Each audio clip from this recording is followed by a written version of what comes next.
Anyway, what should we call the podcast? Ah, Tough, right? something.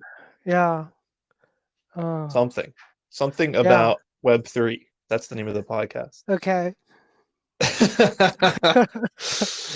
Would be It's cool. like impossible to Google, right? Yeah. Um, well, we'll think of something good. Yeah. Yeah. But we didn't really prepare for this, but Hmm. my co-host and I have been having kind of weekly, I don't know what you would call it, mastermind sessions about Okay. crypto for the Yeah. past year. So we thought maybe we would start sharing it with more people. Um, so my name is Dan Lippert, and I'm here with my co-host Kazuaki Ishiguro. Hello. Hello. Um, and we've been working on a bunch of different projects together, but most recently a project called ZK Cream, which you can find at ZK. What's the website? ZKCree.am. ZKcrate.am. Yes, Yeah. and it's a zero knowledge voting protocol, so you can check that out. And we're on Gitcoin grants and things like that. Um, but anyway, we thought we'd start sharing our conversations since we've been learning a lot, and we're two kind of Web3 developers, been in crypto for a while, and we're constantly exploring new protocols, new blockchains, new projects. So we always have a lot of questions. We ask questions of each other. We find out things together. And I think a lot of this stuff is stuff that people aren't necessarily talking about, or maybe they're too scared to admit that they don't know something. so, so they kind of just wallow in ignorance. But anyway, for the past couple months, we've been looking a lot at Fantom and projects on Fantom Network. Um, Kazuaki, did you keep your Beethoven X beats in that pool for the last voting round? Oh yeah. Oh yeah. I Nice. did. So what did you end Yeah. up voting for? Let me see. I didn't remember. Oh no, that APR. Yeah. Yeah. Yeah. Hmm. But I always vote for the winning votes, which is like high percentage, which has high percentage for winning. Yeah. Yeah. So let me. I don't know where I can check that out, but I did. Actually, I did right after the call from last week. Oh, good. Yeah. So did you end up voting for Deus or Deuce or whatever that one was? Yeah. Mm-hmm. Nice. Did they end up paying you? Oh, actually, I think so. Where can I check that out? In your wallet, I guess. Okay. I ended up voting for Liquid Driver, and Okay. I want to talk a little bit more about Liquid Driver maybe later because I spent a Mhm. lot of time researching it, um, figuring out what the point of the project was, and it's quite interesting.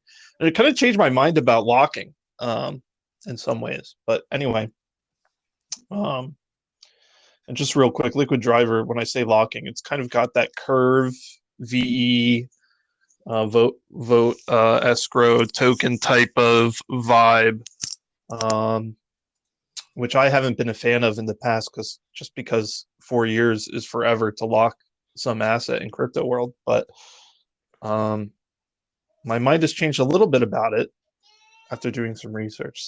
Hmm. So anyway, I voted for Liquid Driver just because I wasn't familiar with the other project, and the other project, I don't even know how to say it, if it's Deuce or Deus. Mm-hmm. Um, that I think was the number one bribe in the Beets Wars. So so anyway, I just went with Liquid Driver and got paid. But I think this other project was quite a bit higher. Hmm. So that's why I was curious to see if you got paid. I think they were doing bribes of USDC Okay. and their native token. Hmm. And they have a stable coin, which is the DEI token. Okay. So anyway, yeah, Beets. I mean, the price has been all over the place. I think right now it's around 70 cents or something like that after crashing Yep. down quite a bit. Hmm. Um, but I've been using Beethoven X, which is a yield farm, balancer fork on Fantom.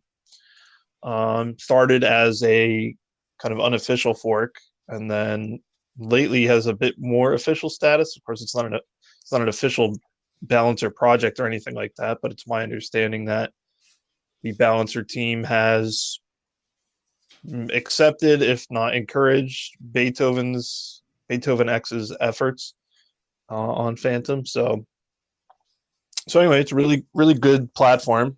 Good decks, easy to use, nice UI.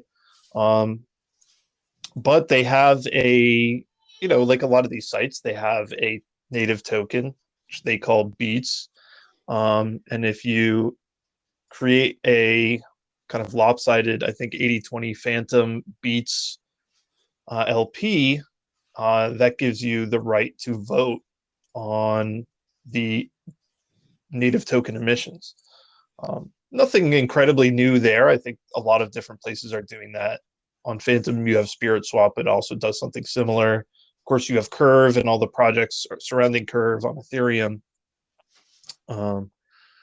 But it's nice to do it on Fantom just because you're not paying $25 to $100 per transaction. So you can play around with it, and that's what we've really liked doing over the past couple months.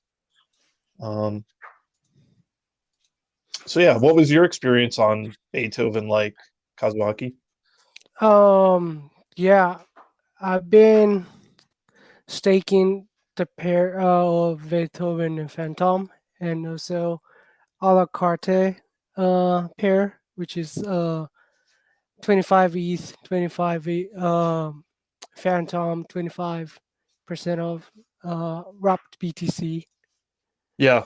Yeah, and it's like I did a little research about Phantom last week. If there are kind of like 1 inch exchange on the Ethereum, right? Of course, Uh, yeah. a swap in aggregator or something, and then Hmm. I've been looking for those type of service on the Phantom because that makes us easier to kind of like if you want to do like arbitrage type of thing, or like Okay. if we want to find out which pair or which uh, um, swap which exchange DEX exchange will be the cheapest one. Yeah. So I did a little research, but I had a hard time finding one. Do you know any idea? I don't think something like that exists on Fantom, to be Okay, honest. I Do you know, is 1 inch open source? I think so. Yeah, I think so too, because Yeah. I think it started maybe on Gitcoin Grants was where Mm-hmm. the project was incubated. Yeah. So if it was on Gitcoin Grants, it must be open source. But no, I haven't seen anyone. Mm. I haven't seen anything. I mean, I use 1 inch all the time on Ethereum. So I feel like I would recognize the UI if it was, if there was a fork on Fantom. Right. And 1inch is a super useful app, to be Yeah. sure. Yeah. Yeah. I tend to have to go hunting around on Spooky and Spirit Swap and Beethoven to try Mm-hmm. to find good rates. So yeah, I don't think like something like that exists, unfortunately. Yeah. Yeah. Yeah. Because 1 inch, most of the time gives you a best deal Yeah. on the chains. So it'll be Yeah. very useful if someone forked at 1 inch on the Phantom. Yeah. Yeah. I know that Beethoven slash balancer does multi pool routing for swaps. Hmm. Um, but that's just on that platform, right? Yeah. It's only doing it on Beethoven X. So Yeah. and then Uniswap, which Spirit Swap and Spooky Swap are based on can do kind of two pools. If you're not going in or out of Fantom FTM token or Wrap Fantom, it will like create a path across two pools to swap something for you, but that's only on those platforms as well. Right. So if you're doing DAI to Boo, for example, which is the token on Spooky Swap, it would say, okay, what does it look like if you go from DAI to Fantom and then Fantom to Boo, and kind of automatically create that for you in your transaction. So, but yeah, there's nothing. The thing that's really beneficial about 1inch is that it will use multiple LPs to create the swap so that the slippage is lower, right? Yeah. I think that's the general use case summed up in a sentence. So Yeah. I don't think there's anything like that. Maybe we should start something like that. Yeah. I remember when 1inch came out, like they came out like kind of like weird way because they didn't. I thought it was just fork of Uniswap at first, but like as the protocol grows, like it became really, really useful because like they didn't limit themselves only for one exchange, but also different types of exchange in order to give you the best deal of on the platform. Yeah. So yeah, I'm really hoping that there will be those kind of service on the Phantom or like some other chains as well. Yeah, Yeah. for sure. I mean, there's such low liquidity in some of the exchanges on Fantom, and if you're not careful, Right. something you might think might be a common pair could have low liquidity, and you could get very bad prices, Right. or just be like on the edge of getting a terrible price, but it's not so bad that you don't notice it right when you're doing the transaction. So you do have to be a little bit careful there. So something like 1inch would be super useful. I'm sure someone will do it. Right. Every other project has gotten forked to Fantom at this point. So, and I think I told you last week that Aave will be coming to Fantom at some point, which is nice. But there already are forks of Aave on Fantom, Aave V2. So I think pretty much every project is coming to Fantom. Unfortunately, the Fantom price has dropped quite a bit, and so for various reasons that maybe we won't get into on the podcast, but that's led us to start looking at other chains as well. Kazuaki, what do you think in terms of these different level 1s, the different level 2s for Ethereum? Where does all this end up? Like, do you think eventually there's just going to be one chain, or do you think forever from now on we're just going to be seeing all these different chains with all these different bridges, and that's just going to get more complex from here? Right. I heard layer 3 is coming up at some point. Layer 3. Yeah. What is the point of that? I don't know. It's just too expensive to use level 2. Yeah. Interesting. Yeah. Well, of the level 2s that are out there, of course, specifically about Ethereum, because I don't know, I'm sure there are some, but I haven't heard of or use any level 2s that aren't for Ethereum specifically. Right.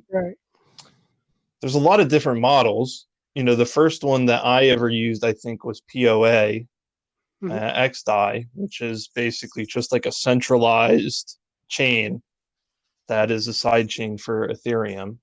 It's proof of authority chain. Yep. I guess kind of like Binance Smart Chain is also proof of authority, right? Yeah. So that, is one end of the spectrum. What if you take Ethereum and then just centralize the nodes? Obviously, it's much faster, much cheaper to use, but you have that decentralization risk. Then on the other side of that, I think you have things like I don't know, like Avalanche or Optimism, Yep. ZK Sync. There's a lot in between. So Yeah. so what is the point of a level 3? I haven't heard of that before. Yeah. But I think having the multi-level chains Hmm. for one platform is really beneficial, I think, for most of the users, because some users looking for like fast validation for their use cases, such as like Hmm. NFT minting or Yeah. airdropping or stuff like that. And then I don't see any reason having multiple layer one chains, because that's nonsense, I guess, at some point. Hmm. Because like we don't need so many internets, right? True. That's true. So, There's so just one. we just need one internet, and then uh, and then having the multiple network inside of one internet will be really useful. So Mm.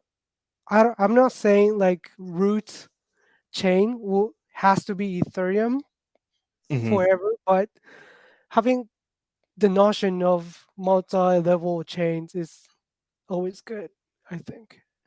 Yeah, Yeah. definitely. Definitely. I think so. Um, Surprisingly easy to use now that these projects have been around for a little while. It doesn't necessarily feel that different from using Ethereum, a couple of years ago. Mm. Actually, I would say in a lot of cases it feels better because it's a little bit faster. Yeah. Transactions take shorter to confirm. And also, of course, the sophistication level of dApps has increased a lot. So Yeah. Yeah.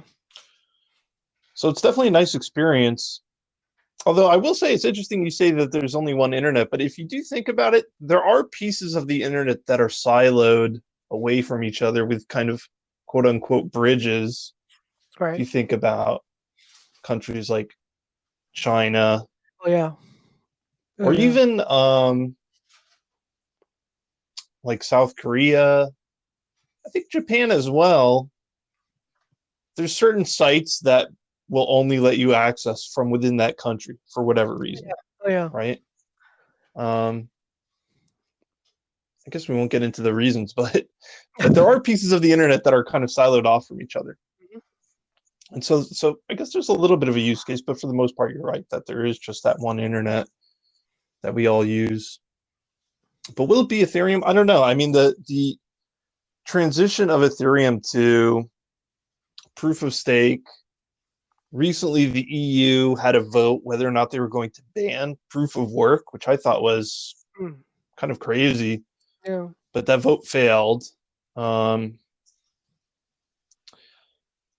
I do worry about that transition to proof of stake quite a Mm. bit, just Yeah. because there's a lot of economic things about how the participants are kind of locked in. Yep. I think with proof of work, you have to constantly be reinvesting into mining, right? You always need to buy new equipment for Mhm. better or for worse. I'm not saying that's good or bad, but it does change the economic incentives. It makes it more trivial, I think, for new people to come in, because they could just buy hardware versus having Right. to acquire some sort of crypto asset. Yeah. So I don't know. I don't know if it's been fully realized what that transition will mean. Right. And of course, Bitcoin maximalists are very amused, I suppose, by the the timeline and the attempts to bring about either ETH 2.0 or staking, whatever you want to call it. So, Yeah. Yeah. um, but Bitcoin, still alive and well. I think still the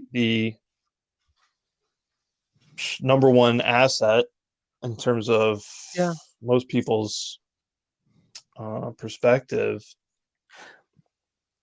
But it's hard to say, what chain will reign supreme. What if there will? Well, let me ask you this, Kazuaki: does Ethereum and Bitcoin continue to coexist because they're both level ones?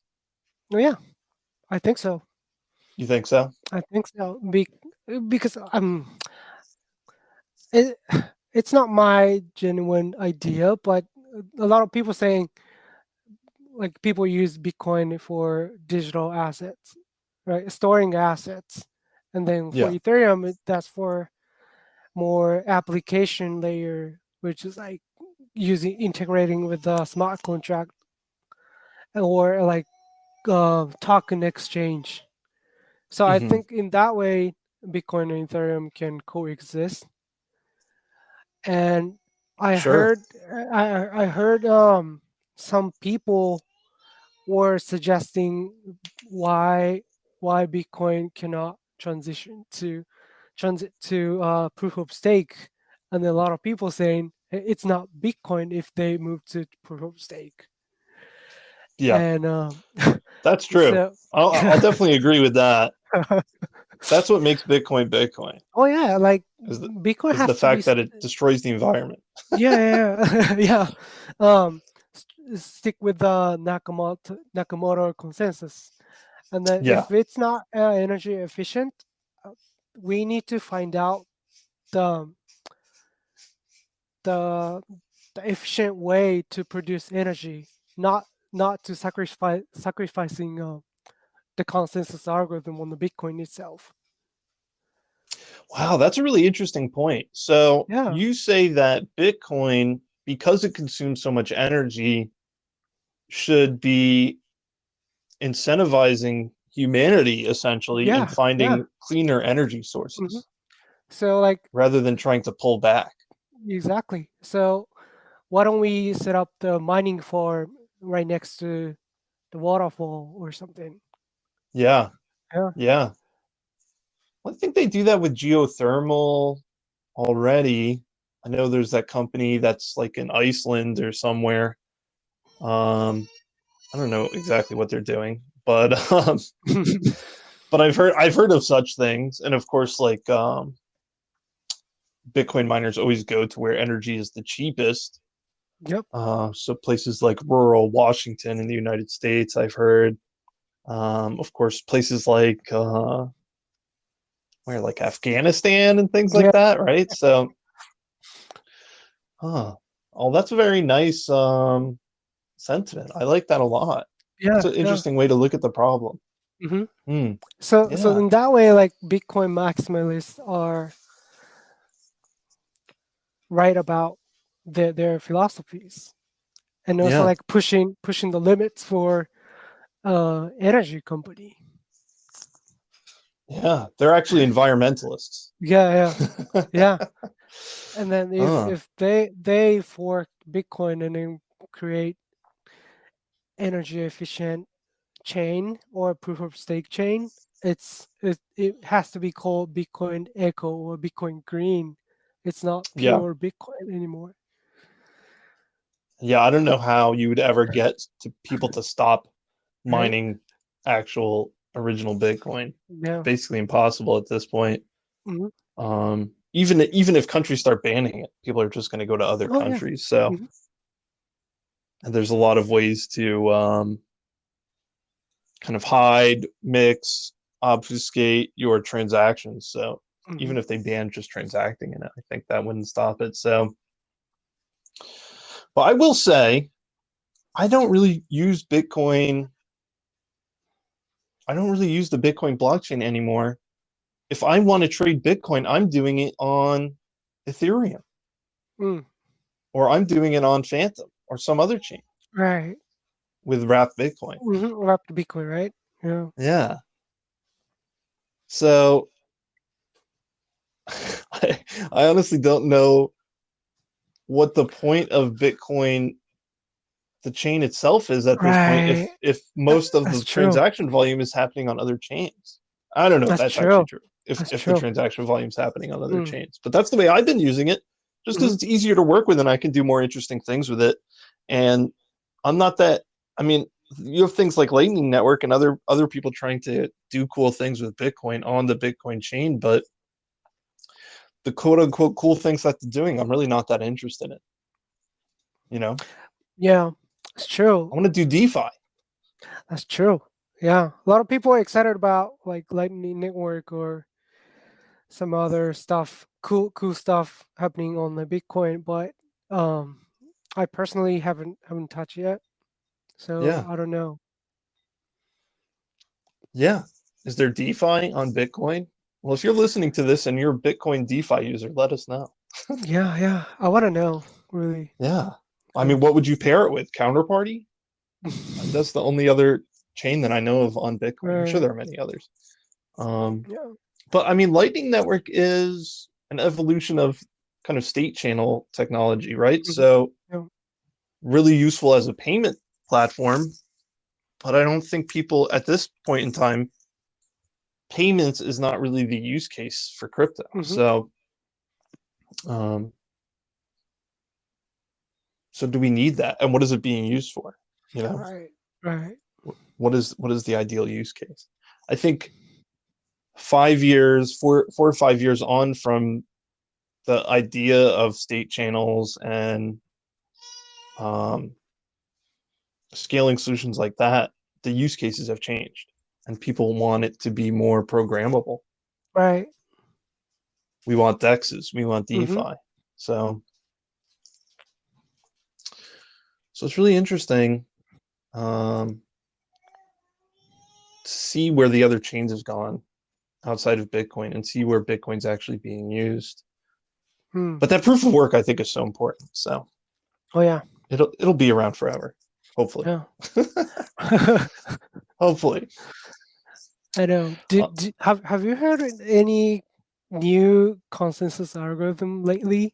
Remember, like 2017 or 18, mm, a lot of people uh, came up with a new idea of proof of XXX yeah, on their white papers, but I think a lot of yeah, those ideas died out lately.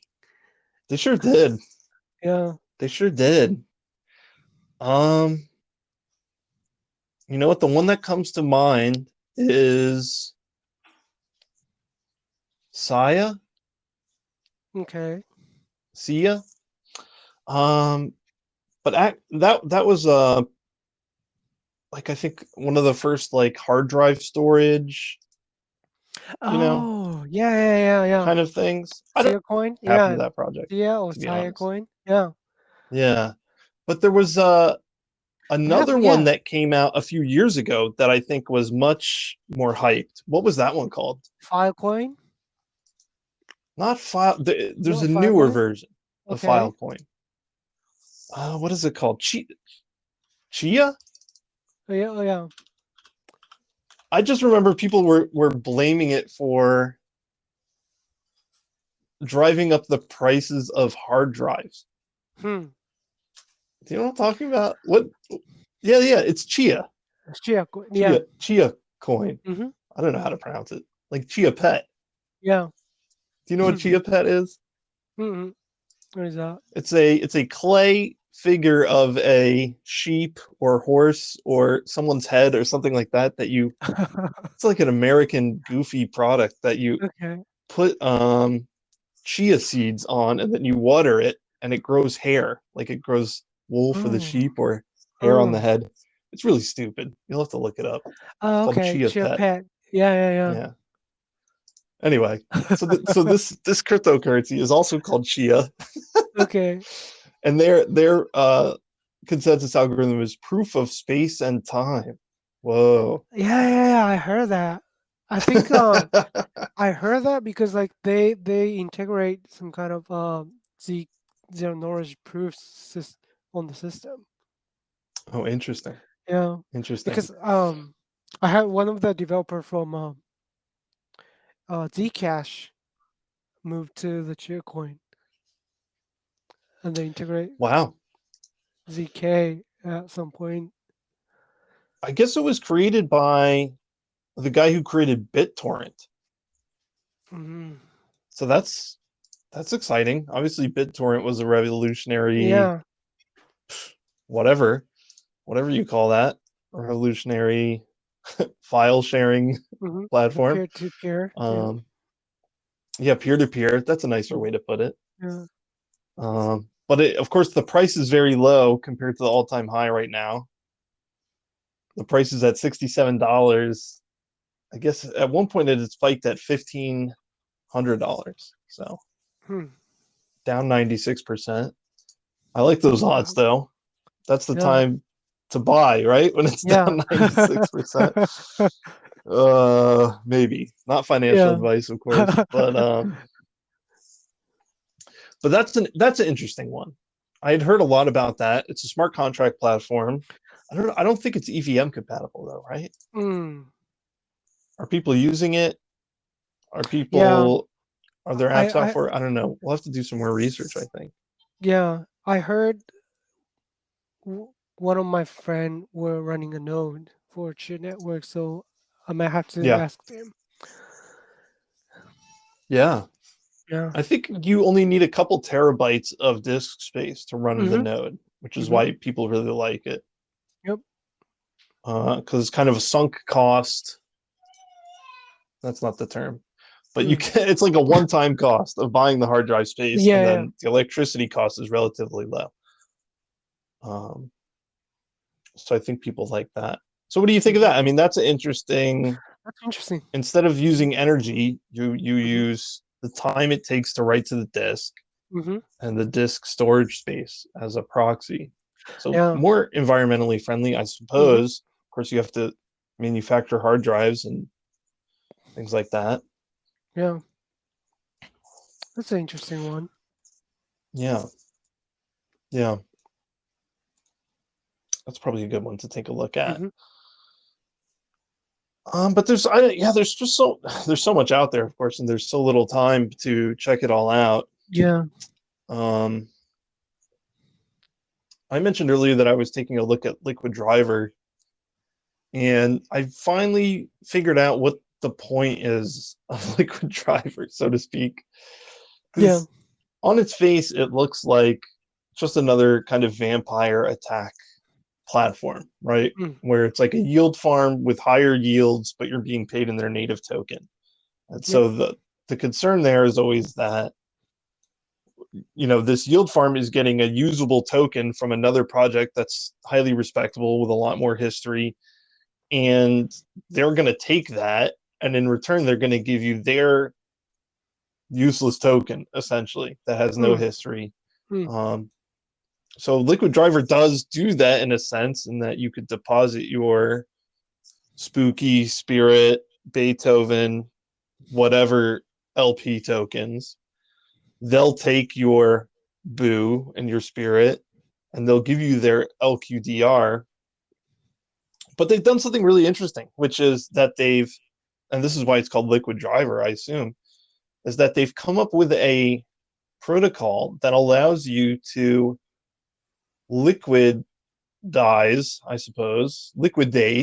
Liquidate's not like the right word, but anyway, they have liquid versions of the locked tokens. So they have a liquid version of InSpirit, which is the Spirit Swap vote escrowed token.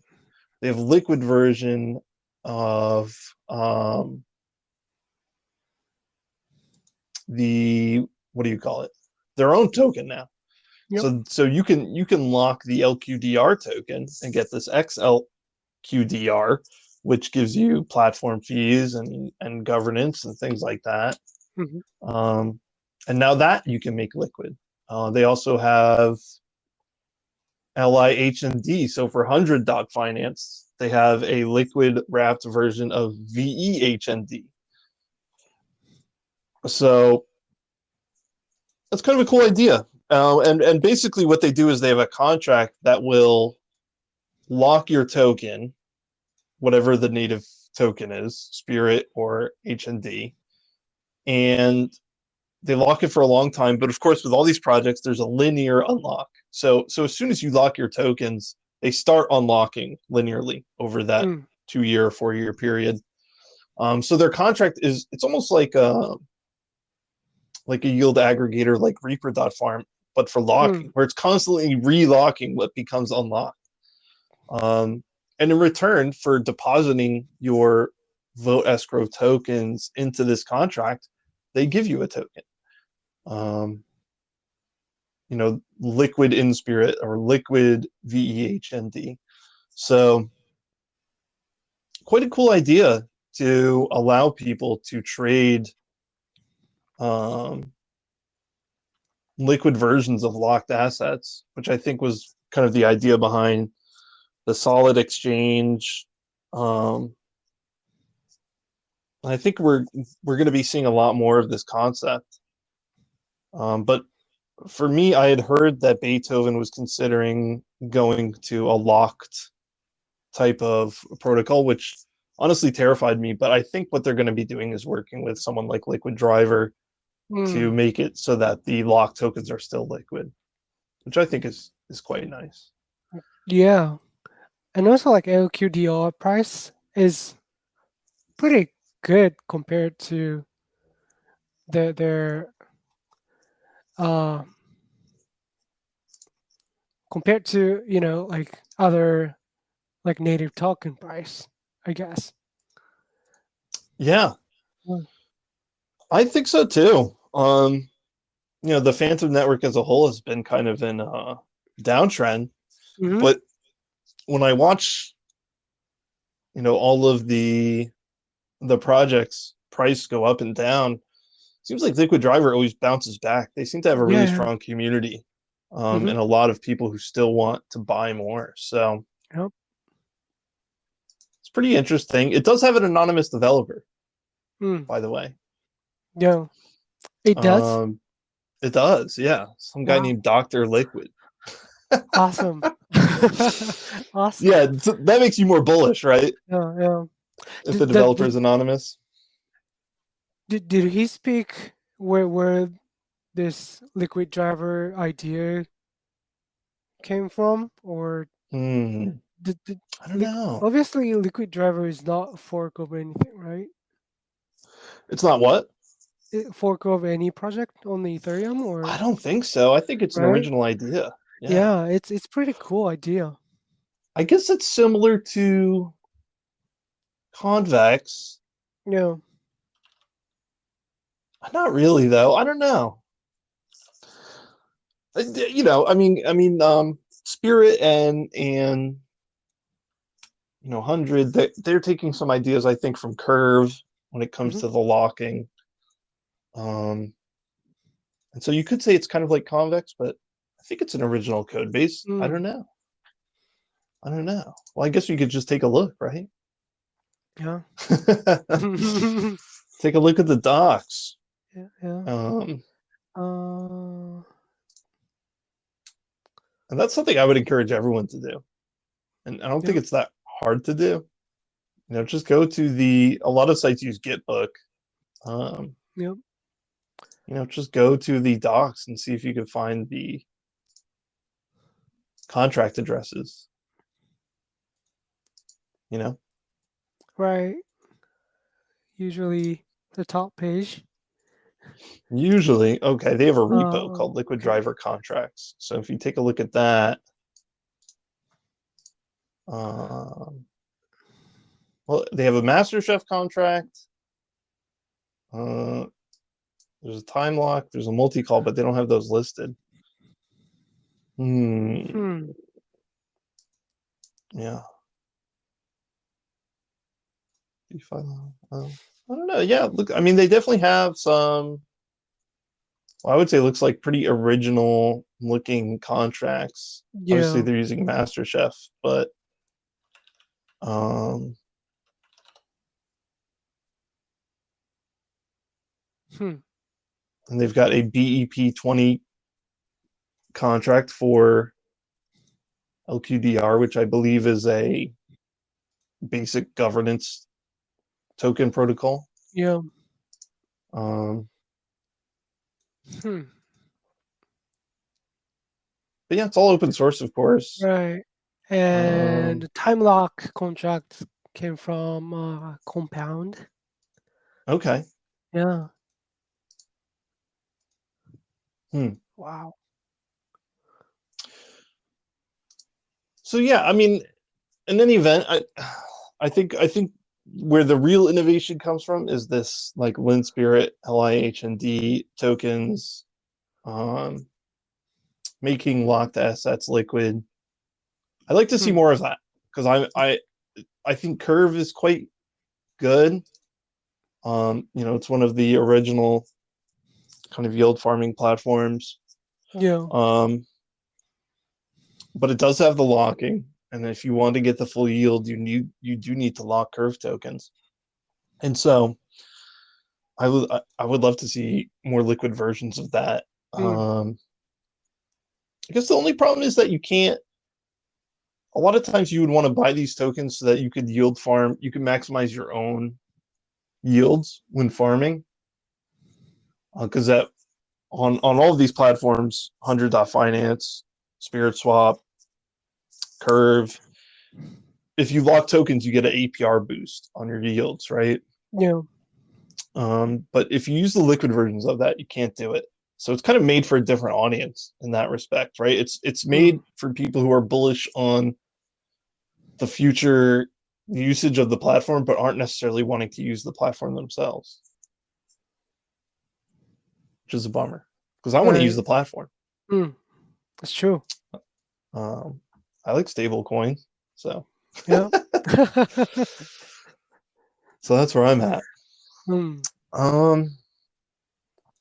But anyway, I mean, that's what I've been looking at this week, trying to learn more about the projects like Liquid Driver and other stuff on Fantom, trying to figure out what the point of them is, why people like them. But of course, I only really started looking at it when I decided that I was going to get a bunch of free Liquid Driver tokens for voting for their bribe on Beethoven X. So totally driven by greed here. But yeah, that's what I've been checking out this week. Still looking at MEV stuff. Have you seen anything cool happening with MEV? I know I sent you some code.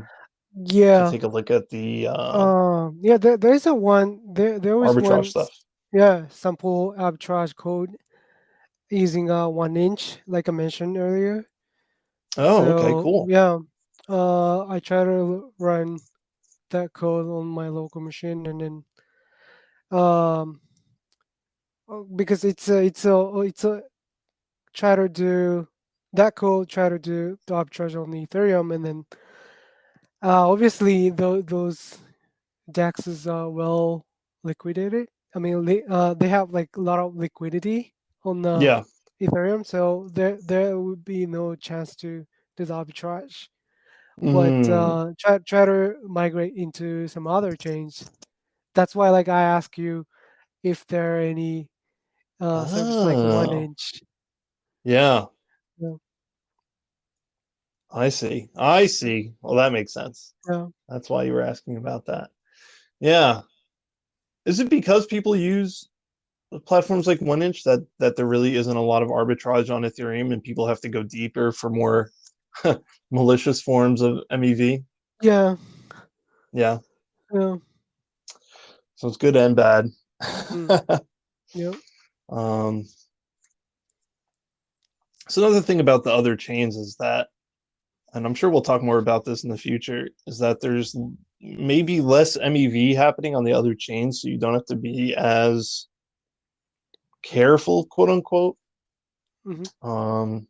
But maybe that's not true, and we just don't know about it. And there are sandwich attacks happening all over the place on Fantom and Binance and other places. So,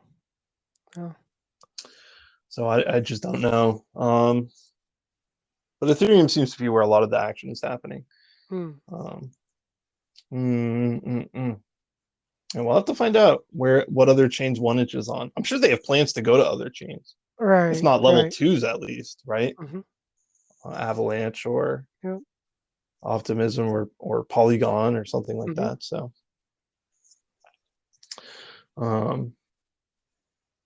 yeah, anyway. Well, cool. Well, folks, I think maybe that will wrap it for this first episode of the podcast. Yeah. I don't know if it's so much of a podcast that's just a recording of our weekly call, but if you enjoyed it, let us know. And we don't even know what the name of this is yet, but yeah, we need to find out the name. We need to figure out the name, yeah. But Yeah. if you enjoyed, stay tuned next week for another episode of whatever this podcast is called. Yeah, thanks everybody. Thank you.